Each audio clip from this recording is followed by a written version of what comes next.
대한민국의 복음을 접한 지 135년이 되었습니다. 이 135년이라는 기간은 마치 야곱이 바로왕 앞에서 내가 험악한 세월을 살았나이다 고백했던 것처럼 대한민국의 130년의 역사도 험악한 세월을 살았습니다. 엄청난 전쟁을 겪었지요. 빈곤을 겪었습니다.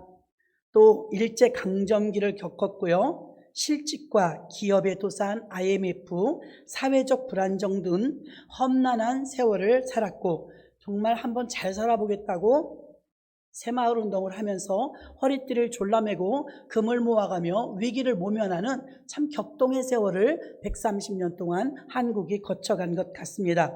이런 힘든 상황 속에서도 기독교는 참 귀한 일을 많이 한 줄로 믿습니다.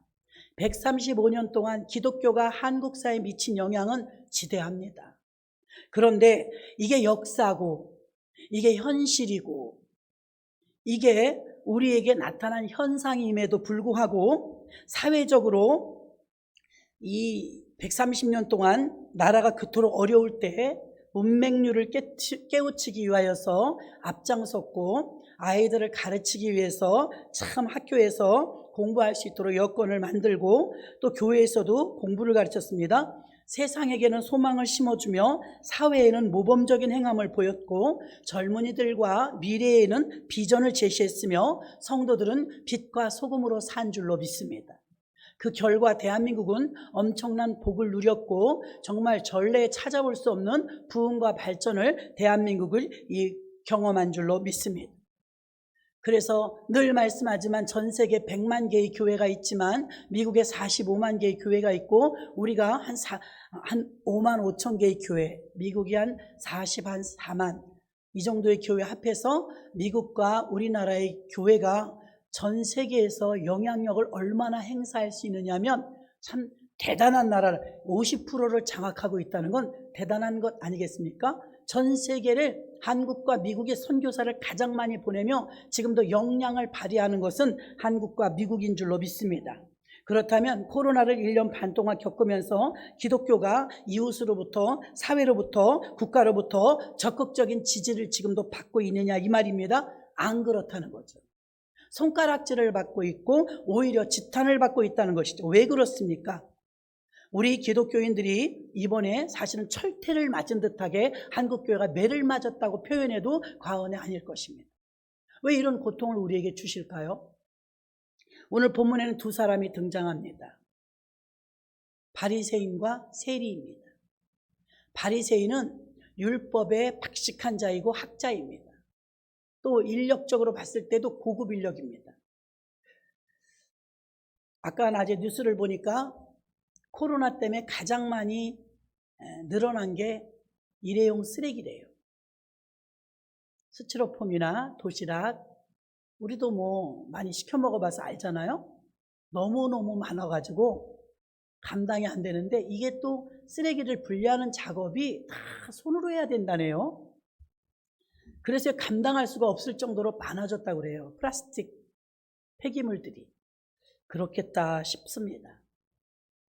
근데 더 문제는 뭐냐면 일당도 비싼데 사람을 구할 수가 없대요. 한국 사람들은 안 한대요.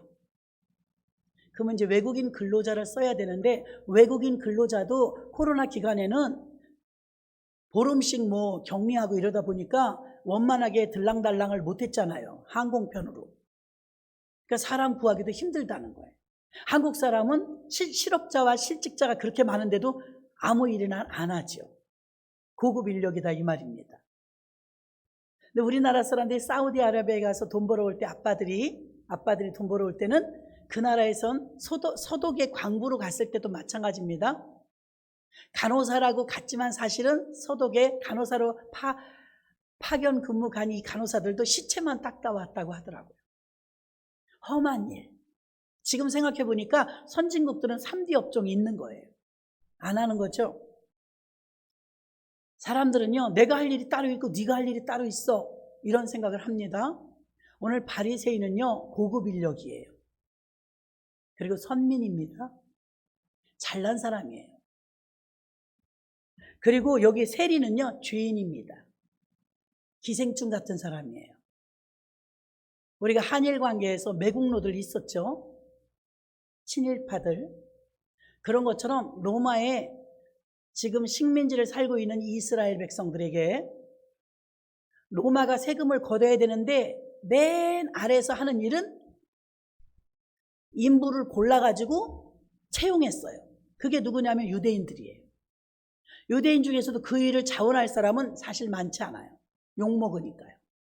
근데 그 일을 자원하는 사람은 삭개오도 마찬가지고 마태도 마찬가지고 오늘 본문에도 세리래요. 돈이 궁한 사람은 아니에요. 왜 그러냐면 직업이 천하다는 거예요. 직업이 천하다. 왜 직업을 천하다고 여겼냐면 예를 들어서 한 가구당 10만 원씩 세금을 걷어와라.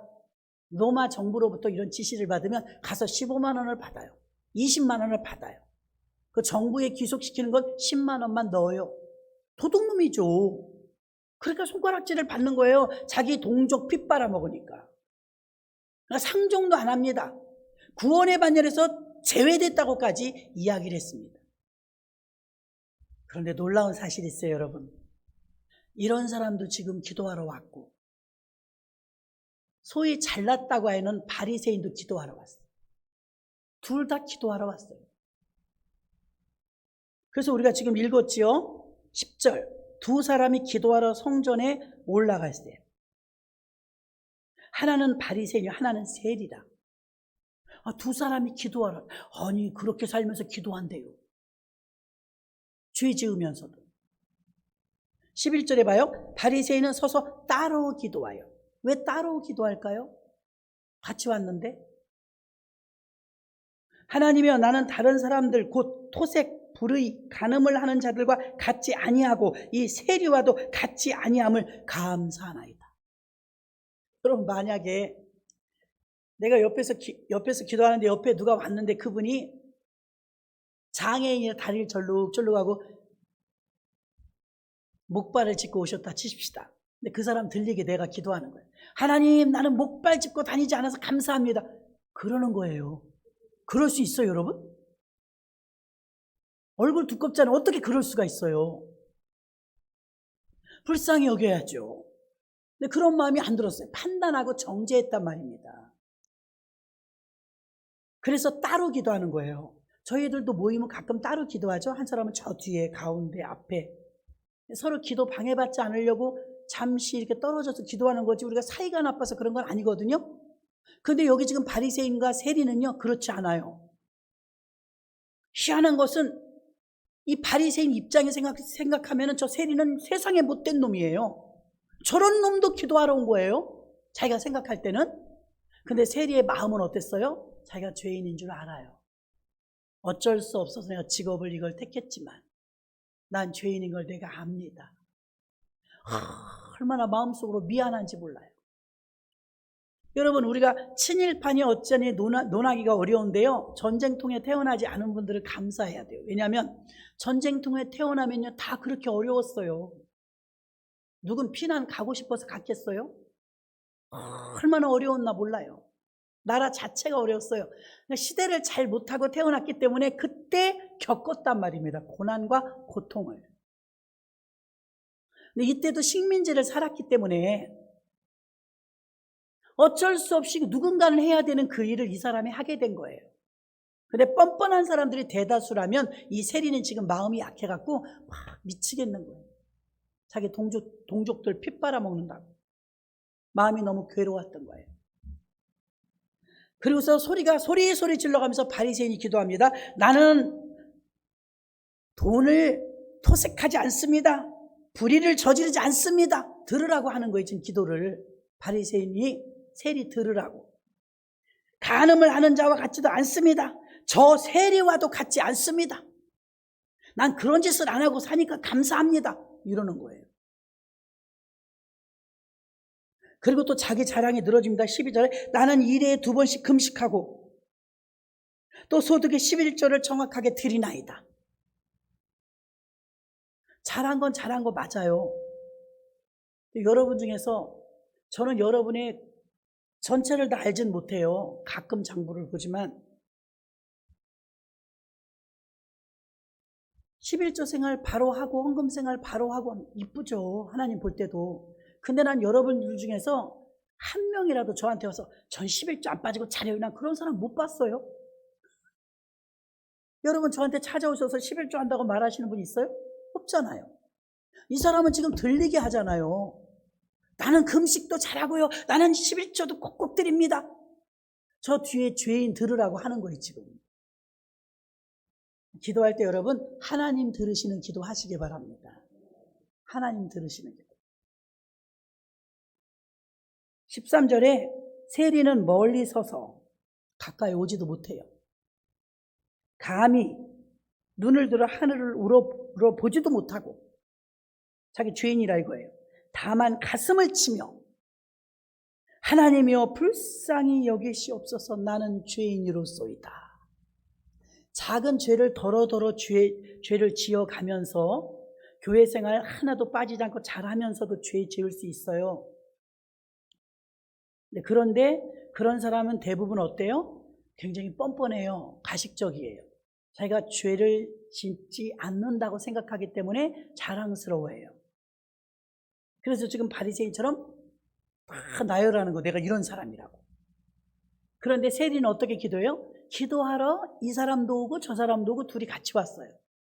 교회에 많은 사람들이 이렇게 오시지만 어떤 자세로 왔는지는 다 달라요. 그래가지고 바리새인은 지금 왔는데 굉장히 대조적이에요. 여러분 이 두 사람이 지금 기도하러 온 것도 굉장히 대조적입니다. 안 맞아요. 수준도 안 맞고 레벨도 아니에요. 대조적인 사람입니다. 왜냐하면 본문의 시대 상황으로 봤을 때 항상 이 둘의 사이를 보면 바리새인은 높이고 존경받는 사람이고 세리는 손가락질 밟고 죄인이라고 여기는 사람이었습니다. 근데 이 두 사람이 동일한 행동을 취한 게 있는데 그게 뭐냐면 오다 보니까 기도하러 둘이 같이 왔네. 같이 와서 교회 들어와서 헤어지는 거예요. 하나는 맨 앞에 가서 기도하고 하나는 저 기퉁에 가서 기도를 하는 거예요. 전혀 다른 분야의 두 사람이 교회로 온 거예요. 기도하러 왔습니다. 바리새인은 세리와 따로 서서 기도했습니다. 신분상, 사회적으로, 종교적으로 세리와 자기 수준은 다르다고 생각했기 때문입니다. 자세를 말하는 거예요. 교회 안에서는 하나라고 한 형제라고 해야 되는데 저 세리와 나는 수준이 다르다. 계급이 다르다. 함께 서서 바리새인이 거룩한 사람이 저 죄인하고 같이 서서 기도하는 것 자체도 수치다. 이렇게 생각했어요. 자기 혼자 생각해요. 이것은 실제로 바리새인 이 사람뿐만이 아니라 그 당시의 사회적인 모든 생각이었습니다. 하지만 우리가 후반부를 보면 알 수 있는 것처럼 바리새인은 자기의 의의를 드러낸 것을 알 수가 있습니다. 이것은 자기의 착각이었어요. 오늘날 교회 안에 착각 속에 있는 성도님이 참 많습니다. 이 착각 속에 있는 것 중에 하나가 뭐냐면 자기 의인화. 나 정도면 괜찮아. 이 정도 믿으면 됐지 하면서 자기 의인화 시키면서 착각하는 분들이 많은데 바리새인처럼 난 아무개 같지 않아. 난 그렇게 믿지 않아. 이렇게 생각하는 사람들이 있다는 것입니다. 그러나 예수님께서 누가복음 5장 32절에 내가 의인을 부르러 온 것이 아니요 죄인을 불러 회개시키러 왔노라. 하나님 앞에서는요 회개하는 자를 기뻐하시는 줄로 믿습니다. 회개하려면 마음이 가난해져야겠죠? 마음이. 예수님은 주님을 향한 부끄러움을 갖고 있는 사람을 찾는데 주님 앞에 얼굴을 참아 들지 못하는 그런 사람들을 찾습니다. 세상에서는 고개 숙이지 마십시오. 하나님 앞에 와서는 교만하면 안 됩니다. 아버지 앞에서는 납작 엎드리시고 세상에 나가서는 내일 떼거리가 없어도 당당하게 사십시오. 그들이 도와줄 게 아니니까요. 하나님이 도와주실 것이니까요. 세상에서 지탄의 대상이 돼서 손가락질 받는 한 사람 세리가 있었습니다. 이 사람은 자기가 죄인이라고 생각해서 성전 가까이 앞자리도 못 왔어요. 뒷자리에서 엉엉 울면서 가슴을 치면서 멀리 서서 기도하는 거 보면 양심은 있는 거예요. 자기 죄를 자기가 알아요. 어떤 때 우리가 힘들어요? 자기 죄를 자기가 모를 때. 다윗이 하나님이 얼마나 마음이 합한 사람이라고 칭찬했습니까? 자기 죄가 항상 자기 앞에 있었대요. 기억을 늘 하고 있었다는 걸 말합니다. 우린 다 잊어버려요. 지난날 우리 죄는 다 잊어버리고, 은혜는 물에 새기고 원수는 돌에 새기죠. 섭섭한 건 돌에 새겨요. 그리고 은혜 받고 축복받은 건 물에 새겨서 다 흘러가 버렸어요. 우리들이 그랬다 이 말입니다. 하나님은 내면을 보십니다. 낮에도 속사람이 강건하여 져야 된다고 한 것처럼 속사람이 바뀌길 원하십니다. 지금 이 세리의 죄는 겉으로 나타난 죄죠. 속사람의 분량은 아니었습니다. 예수님께서는 이 두 사람을 통해서 결과는 이렇게 말합니다. 나는 저 세리를 더 의롭게 본다. 왜? 회개하니까요. 그러나 바리새인은 자기 죄를 몰라요. 사람을 판단하는 기준은 사람이 보는 사람의 눈이 아니라 하나님이 보시는 중심인 줄로 믿습니다. 이런 비슷한 경우가 있었어요. 나사로, 마르다, 마리아 3남매가 살았지요. 아버지 어머니도 안 계신데 오빠가 죽었네. 그래서 두 여동생이 막 울어요. 근데 예수님이 죽은 지 나흘 돼 갖고 오셔가지고 살려주셨죠. 죽은 나사로 살려주셔서 부활을 예표해 주셨습니다. 근데 그 동생 중에 하나는 마리아가 있습니다. 막내죠. 마리아는요, 결혼 지참금으로 모아둔 향유가 있었어요. 옥은 항아리고요. 옥합 안에 들어있는 몰약, 나드 향유. 굉장히 비싼 향수예요. 돈만 생기면 그걸 사다 모아갖고 결혼 자금을 모으고 있었는데, 지금 얼마만큼 모아졌냐면 한 병이면 300데나리온, 300일치 품삯, 1년 벌어야 되는 돈이에요. 1년. 여러분 월급이 얼마예요? 1년 모아봐 꽤 많잖아요. 그걸 예수님 앞에 확 깨트렸어요. 돈이 그렇게 300일치 품삯인데 여러분, 한 500만 원 할 거 아닙니까? 그걸 깨트리니까 제자들이 깜짝 놀란 거예요. 이 여자야, 이 돈이면 가난한 사람은 얼마나 많이. 오늘 김밥 맛있게 먹었는데요, 저는 그런 소세지 싫어하거든요. 혐오하거든요. 쳐다보고 먹기도 싫었어요. 뭐 이런 게 다 있어. 배고파서 먹었어요. 몰라? 맛있네? 여러분 맛있었어요? 그 희한하게 김밥이 맛있더라. 비싼 거래요. 소세지 후랑크 들은 거 이런 거 안 먹거든요. 하나 먹었더니 너무 맛있는 거예요. 식성이 좋아갖고 저도 여기서 주는 거 컵라면 다 먹지 않고 남는 게 좀 있을 때가 있거든요. 컵라면까지 물을 부어버렸네. 아유, 무리했어요. 김밥 안 먹으려고 생각했다. 먹어보니까 너무 맛있는 거예요. 여러분 봐요. 하나님께서 우리들을 판단하실 때 옥합을 깼던 마리아가 300데나리온 돈이 커요. 가난한 사람에게 김밥 사면 얼마나 많이 샀을까? 500만 원어치 김밥 사면 엄청 많을걸요? 500만 원어치 얼마큼 싸놔야 돼, 이만큼. 그거 줄 서서 오늘 우리 마스크만 줘도 좋은데 300데나리온어치 음식을 사다 놨다면 어마어마할 겁니다. 그래서 제자들 그 말이에요. 이걸 가난한 사람, 배고픈 사람한테 사주면 될 걸 땅바닥에다 흘리고 예수님한테 다 흘려가지고서 이거 다 허비됐지 않냐? 인간적인 눈으로 봤을 땐 맞는 말이에요. 그렇죠? 맞는 말이에요. 가성비에 안 맞는 짓을 했어요. 근데 여인은 어때요? 들어올 때부터 계속 울어요. 성경은 계속 울었다고 그래요. 머리카락이 긴데 눈물로 머리카락으로 발을 씻겨줬다니 얼마나 펑펑펑 울은 거예요. 먼지가 많은 발이에요. 그 중동 지역은 먼지 많잖아요. 예수님 발이 더럽단 말입니다. 거긴 다 더러워요, 발이. 물도 많지 않고. 근데 옥합을 깨갖고 세상에 그 물도 아닌데 그 비싼 걸로 예수님 발을 씻겨주고, 발을 다 씻고 나니까 예수님, 저는 가만히 못 있어. 예수님 가만히 계시네. 여러분 이 상상을 해봐. 그 그림을 예수님이 가만히 쳐다보고 계셔. 제자들은 복장이 터지는 거예요. 아니 저 비싼 돈을 그만두라고 그러셔야지 저걸 그냥 가만 계시네. 주님은 이제 3일 있다 십자가 달려 죽으시잖아요.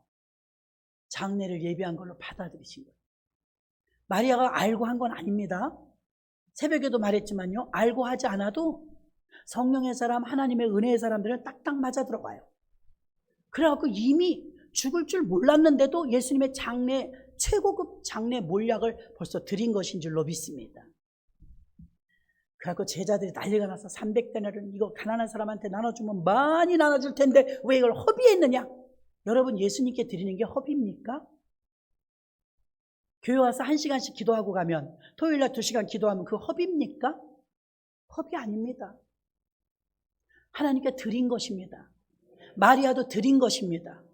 허비했다는 생각했으면 못 깼겠죠. 옥합을 주님께 드린 거예요. 자기에게 가장 귀한 것을, 가장 귀한 걸 깨트려서 드렸는데 사람들은 허비했대요.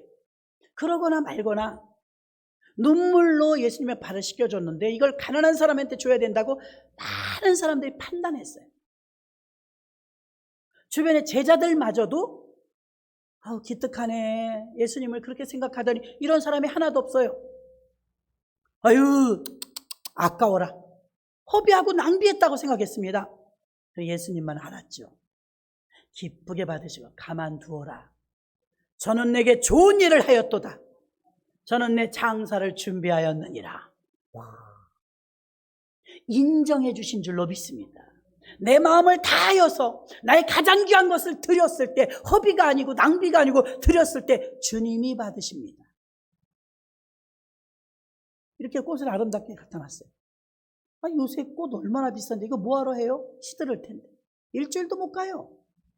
이거 뭐하러 해놓은데요? 이거 낭비입니까? 허비입니까? 못해서 안달이지. 더 드리고 싶죠. 더 풍성하고 더 아름답고 매주 드리고 싶죠. 아멘. 마음은 매주 드리고 싶어야 옳아요. 이게 결단코 허비가 아닙니다. 어떤 목사님이 개척해놓고 전도사 때 자기는 알뜰하대요. 저도 좀 알뜰한 편이지만요, 그분은 저보다 더 심했더라고요. 꼭 헌금 봉투에다가 이름을 쓰거나 기도 제목을 쓸 때 연필로 써오라고 그러는데, 목사님이, 전도사님이 왜 그런지 모르지만 연필로 쓰라고 바깥에 연필만 준비해놨대요. 그 시간이 나면 아주 자리 잡고 앉아서 지우개를 지운대. 그래서 전도사님이 진짜 있었던 일이에요. 얼마나 듣고 내가 웃었는지 몰라요. 짧은 건 괜찮은데 긴 건 아주 힘들대.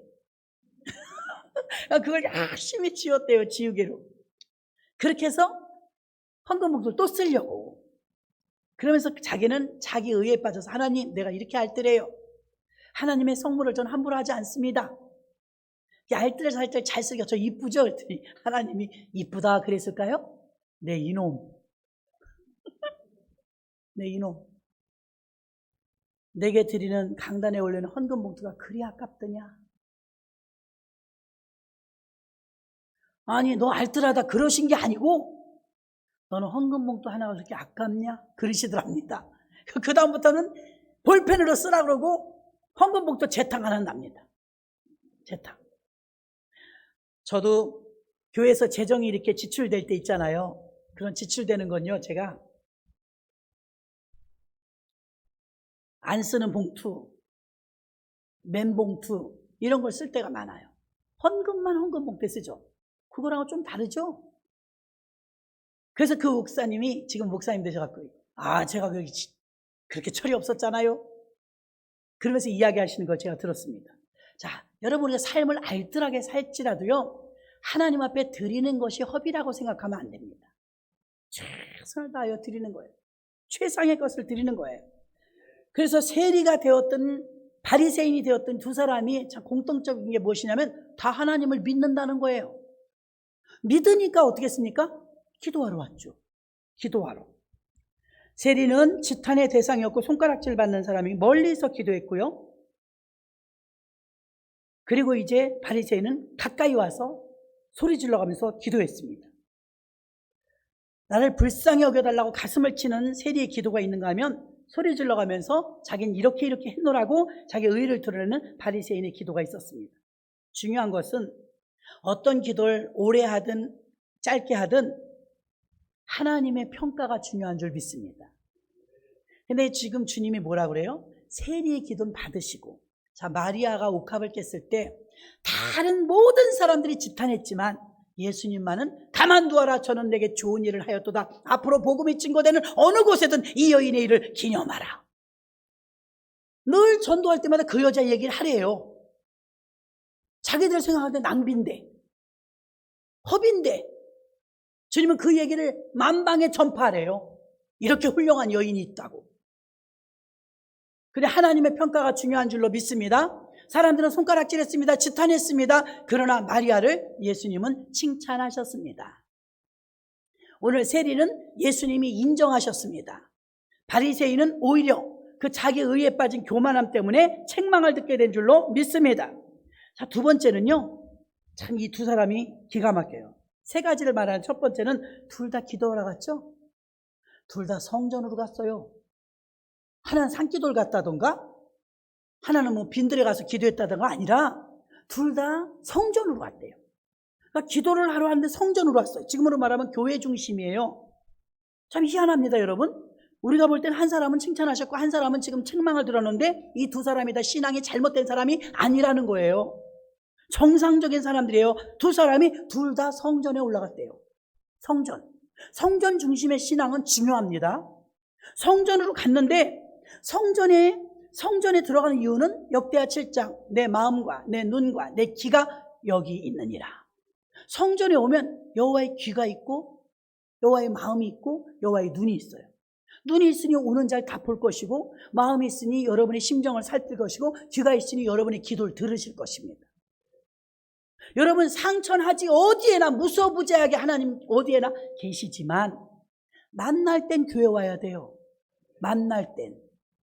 기차가 전국을 돌아다니지만 아무데나 서요? 역전에만 쓰죠. 여기라야 쓰잖아요. 교회도 마찬가지입니다. 하나님을 만나려면 다른 데 돌아다니면 안 돼요. 교회에 오셔야 됩니다. 저희 바리새인도요, 책망을 들었지만 바리새인도 세리도 둘 다 믿음은 정상이었어요. 둘 다 왔는데 둘 다 기도하러 왔네? 그 보니까 둘 다 교회로 왔어요. 성전으로. 예루살렘 성전이 세워진 자리는요, 지금도 가보면 황금돔으로 되어 있죠. 황금돔. 지금은 애석하게도 이슬람 사원이 되어 있습니다. 이스라엘 백성들이 통곡의 벽에서 여기 머리 쫄쫄쫄 따신 분들 랍비거든요.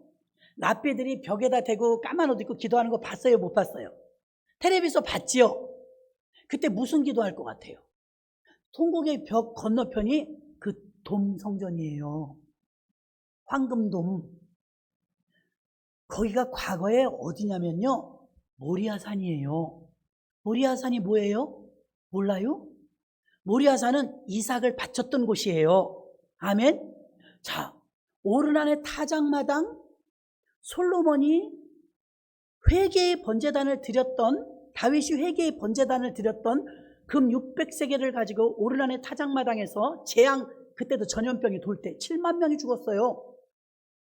오르난의 타작마당에서요, 금 600달란트, 엄청난 돈을 들여서 그 오르난의 타작마당을 빌려갖고 거기서 희생제사를 드리고 나서 전염병이 끝났어요. 전염병이 끝났어요. 그 자리가 나중에 이삭이 모리아산에 바쳐졌던 그곳이 다윗이 재앙을 물러가게 했던 회개의 제단을 쌓던 그 자리. 나중에 예수님이 십자가에 달리실 때 갈보리가 거기예요. 다 거기가 거기예요. 그 성지가 계속해서 내려오는 거예요. 근데 지금 뺏겼지요? 이슬람에게 뺏겼잖아요. 통곡의 벽에서 그 많은 사람들이 너무 오래 기도하는데 무슨 기도하냐면 그 성전 찾게 해달라고 하는 기도예요. 자기들 기도하는 거 아니에요. 나라를 위해서 기도하는 거 아니에요. 통곡의 벽에 가서 기도하는데 우리는 외국인들이지. 그러니까 우리는 외국인이잖아요. 우린 가면 참 못 당해요. 어서 종이를 갖다 조그맣게 써서 돌돌 말아 끼워놔. 우리는 가면 자기들 기도 제목 다 써가지고요, 남산에 열쇠 갖다 놓은 것처럼요, 거기다 그냥 돌멩이마다 다 꼽아놔요. 근데 그런 기도하라는 데가 아니에요. 통곡의 벽을 왜 통곡하느냐? 저 성전을 뺏겼다는 거예요. 성전을. 성전을 뺏겼으니까 성전을 찾아야 되는데 성전 찾게 해달라고 참 기도하는 거예요. 통곡의 벽에서 랍비들이 하는 기도, 이스라엘들이 하는 기도는 그 도무로 된 황금사원, 그게 바로 모리아 산이었고 그것이 바로 오르나는 타작마당이었고 그 지역이 예수님이 십자가에 달려 죽은 곳이기 때문에 그 성전을 다시 찾게 해달라고, 반드시 찾게 됩니다. 이스라엘 사람들 한다면 합니다. 찾으면 아마 그게 아마겟돈 전쟁이 나서 종말이 올 겁니다. 결국 그 성전을 찾으려고 지금도 애씁니다. 성전신앙이었어요. 언제나 성전신앙. 그 성전이에요. 아브라함이 100세 때 얻은 이삭을 바쳤던 곳. 히브리서 11장 19절에 보니까 저가 하나님이 능히 죽은 자 가운데서 다시 살리실 줄로 생각한지라 비유컨대 죽은 자 가운데서 도로 받은 것이니라. 죽은 자 가운데서 다시 살아난 곳. 성전을 부활의 장소로 믿었어요. 성전을 얼마나 귀히 여기냐면 소망의 장소로 여겼어요. 여러분이 교회 오실 때 그냥 오시는 게 아니고 그냥 집합체가 아니고 교회 오면 하나님이 계시다, 교회 오면 부활이 된다, 교회 오면 소망이 있다, 할렐루야. 그런 마음으로 두 사람이 올라온 거예요. 올라왔습니다. 세리와 같은 심정을 품고 예배하는 성도가 과연 얼마나 될까요? 은혜가 머무는 곳, 은혜를 사모하는 곳, 자신의 힘으로는 감당할 수 없지만 아무에게도 용서받지 못하는 것, 하나님에게는 용서받을 수 있다는 한 가닥의 희망을 가지고 세리는 올라온 것입니다. 내가 교회 가야 용서받지, 교회 가서 기도해야 하나님이 용서해 주시지 등등 그런 소망이 있었기 때문에 세리는 왔던 것입니다. 세상 죄를 적당히 덮어두고 그저 은근슬쩍 당당한 모습으로 성전에 나오는 사람도 얼마나 많습니까? 그런 사람은 바리새인인 것입니다. 이런 사람에게는 은혜가 임하질 않아요. 은혜. 그러나 자기 죄를 뉘우치면서 하나님밖에 도울 분이 없다고 의지하는 이런 자에게는 하나님의 은혜가 임하는 줄로 믿습니다. 자, 그래서 성전신앙이었다는 것도 똑같아요. 기도하러 간 것도 똑같아요. 마지막 세 번째, 둘 다 자기 삶을 고백해요. 여러분은 무슨 기도하십니까? 여러분도 삶을 고백하는 기도하시기 바랍니다. 이 두 사람은 불가불의 관계인데 참 희한해요. 둘 다 기도하러 갔죠. 둘 다 성전으로 갔죠. 둘 다 삶을 기도해요. 그래서 뭐라고 기도할 11절 보십시오. 11절에 보니까 바리새인이 먼저 합니다. 따로 나는 토색, 불이, 간음하는 자들과 같지 아니하고 세리와도 같지 아니하고 나는 일에 2번씩 금식하고 또 소득의 11조를 드리나이다. 자, 이렇게 산다 이거예요. 자기 생활을 지금 말하는 거예요. 난 이렇게 산다. 잘하는 짓이에요. 난 소리 지르고 자랑질 할 건 아닙니다. 구원받은 은혜에 감사해서 은혜로 해야지. 드릴 수 있도록 하나님이 믿음 주신 거 감사하면서 하나님께 기도해야 되는데 지금 소리 질러가면서 생색을 내고 있는 거잖아요. 생색을. 그런데 내용이 어때요? 이렇게 산다 이거예요. 바리새인답게. 자기는 율법을 지키면서 이렇게 산다는 거예요. 그러면 세리 볼까요? 세리 기도 13절입니다. 세리는 멀리 있어서 감히 눈을 들어 하늘을 우러러 보지도 못하고 다만 가슴을 치며 가로되 하나님이여 불쌍히 여기시옵소서. 나는 죄인으로소이다. 나는 죄인으로서, 나는 죄인으로 삽니다. 다 자기의 생활을 얘기했어요. 나는 사는 게 지금 죄덩어리입니다. 하나님, 나는 죄인입니다. 자기 죄를 이야기했습니다. 그래서 인간관계로는 인간의 한계를 느꼈기 때문에 죄인으로 살기 때문에 죄를 벗어날 희망이 없다는 걸, 그래서 하나님께 왔다는 거예요. 아멘. 내 힘으로는 죄를 벗어날 힘이 없고 내가 살아갈 힘이 없으니 나를 도와주세요. 불쌍히 여겨주세요. 나는 죄인입니다. 이 죄의 무게를 벗어달라고 하나님 앞에 나온 줄로 믿습니다. 세리는 가슴을 치며 자신이 죄인임을 고백하는데 이런 곳에는 하나님의 은혜가 임하는 줄로 믿습니다. 1만 달란트 빚진 자가 탕감함을 받았는데 자기에게 100데나리온 빚진 자의 것을 탕감해 주지 않았습니다. 이 사람은 은혜 받을 줄만 알았지 은혜 베풀 줄을 몰랐다는 것입니다. 주인이 어떻게 했습니까? 너도 도로 갚아라. 인간의 힘으로 갚을 수 없는 엄청난 금액을 갚지 않게 탕감해 줬는데 그 비유는 예수 그리스도의 생명의 값이 우리의 죄값을 해결해 주셨다는 것인 줄로 믿습니다. 근데 우리는 조그만 거, 눈 한 번 흘린 거, 부정적인 말 한마디 한 거, 판단하고 정죄하면서 이 모든 것들을 우리는 감당하지 못합니다. 나에 대해서 기분 나쁜 소리 한마디만 해도 우리는 길길이 뛰고 난리를 칩니다. 용서 못합니다. 그게 백단에 내려온 빚진 자를 탕감해주지 않는 것과 똑같은 것입니다. 여러분이 바보라 다 용서해주고 수용하는 게 아닙니다. 허허허, 그래요. 그러죠 뭐. 아우, 난 저렇게 안 살아. 나는 똑똑해. 나는 손해보고 절대 안 살아. 당신이 손해보지 않으니까 누군가는 손해보고 있다는 걸 왜 모르십니까? 누군가의 손해 때문에 당신이 혜택을 누리고 있다는 걸 왜 모르십니까? 바보라서 당하는 게 아니에요. 내가 받은 게 1만 달란트를 탕감받았으니까 아무리 누가 뭐라고 해도 나보단 그래도 낫다. 내 죄에 비하면 그래도 낫다. 하나님의 베풀어 주신 은혜에 비하면 이건 아무것도 아니다. 그런 마음가짐이 있는 것인 줄로 믿습니다. 교회 안에는요, 주님 앞에 자랑거리를 일삼으면서 아직 자기 자신이 누구인지 모르는 사람들이 더러 있습니다. 모세가 이스라엘 백성을 이끌고 자기 삶을 마무리하는 입장에서 유언할 때 당부한 게 신명기서입니다. 축복과 저주에 대한 설교를 하고요, 순종하면 복을 받지만 불순종하면 저주가 임한다고 말을 해 주었습니다. 주님 앞에서 피조물로서 우리가 한계를 고백할 때, 우리가 죄인임을 고백할 때 가슴을 치며 회개하는 심령으로 은혜를 간구하는 것은 사실 복입니다. 교회 와서 저는 예전에 그랬습니다. 교회에서 우는 사람들이 싫었어요. 아, 왜 청승맞게 교회 와서 울어? 저 바리새인적이고 율법적인 믿음을 가지고 있었습니다. 내가 좋아하고 내가 사랑하는 예수님 얼마나 세련되고 얼마나 사랑이 많으시고 얼마나 은혜로우신 분인데 왜 자꾸 울어? 다 해주는데. 그런 생각을 했었거든요. 그러니까 제가 은혜 받고 나니까 눈이 헐 정도로 울어요. 막 아파요. 쓰라리고. 울어도 또 목마라요. 또 목마르고. 지나고 나면 어떻습니까? 그게 은혜예요. 은혜 받을 때예요. 얼마나 감사하고 우는데 행복해요. 울고 사는데 행복해요. 눈이 뽀송뽀송하신 분, 그거 좋은 거 아닙니다. 눈이 너무 뽀송뽀송해요. 제가 오늘 낮에 성찬하시는데 우리 장로님들이 늘 고생해 주시고 성찬부에서 정말 손수 떡 쪄오시고 하죠. 우리는 이제 목사님들과 선교사님들을 많이 아니까요. 중국에서 성찬했던 정말 잊지 못할 그 모습은요, 성찬을 받는데 벌벌벌 떨면서 그걸 받아들면서 얼마나 우는지 몰라요. 자기 같은 죄인이 예수님이 나를 살려주시려고 피 쏟으시고 물 쏟으셔서 이 피와 살을 주셨다고 하니까 그걸 받으면서 펑펑 울면서 떡과 피를 받아요. 근데 우리나라에 농담을 섞어서 하시는 분도 있어요. 한 잔 더 주세요. 이런 분도 있대요.